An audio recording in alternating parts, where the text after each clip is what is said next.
What is a diet? So if I had a fiver for every time someone asked me what is the best fat loss diet, I'd probably be an influencer at this stage, lying on my yacht talking about my Lambo, making a fortune. But unfortunately, well, not unfortunately, because fortunately I'm here speaking with you guys, but I'm not, so I'm here speaking with you guys.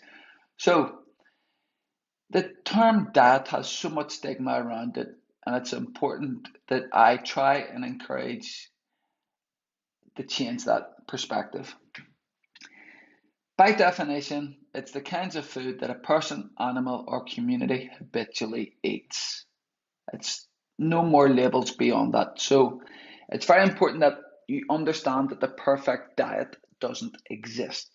Okay, I want you to try and avoid labeling. I don't want you to say that you are low carb, high fat, or you're really high protein, or a keto, or a paleo, or whatever. Okay, it's what I've found in my experience that the more you give a label to yourself, the type of foods that you eat, the more people want to ridicule and make it more difficult than what it will be. Because to become healthier and to generate a fat loss outcome, it will take discipline and it will take moments that you do need to just stay in the zone per se with it. And you don't need that challenge to become harder with people around you, work colleagues and friends and family, whatever, whelping on about things. So it's important that there's no guilt in the food that you eat, there's no self judgment in it, and there's a bit of flexibility. The more rigid your approach to what the foods that you're eating, the less sustainable it is, and the more likely that you will fail on your approach to it with consistency.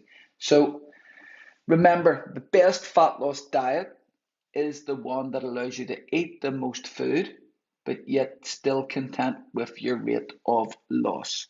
Now, if we move on from there, I just want to remind you that there are no good or bad foods. All foods have their place in the healthiest of lifestyles. So we aren't going to label anything. There's no good nor is there bad food. We're simply going to think about it as some foods have more nutrients with less calories, and other foods have less nutrients and more calories. And it's about trying to find that ratio that serves you. Because, in my opinion, the best diet is the one that enhances both physical and mental well being, health. It all has its place.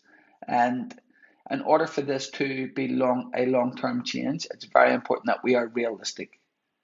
Okay, we don't eat like 16-year-olds. We eat nutrient dense foods. However, you never begrudge yourself from a night out with friends and family.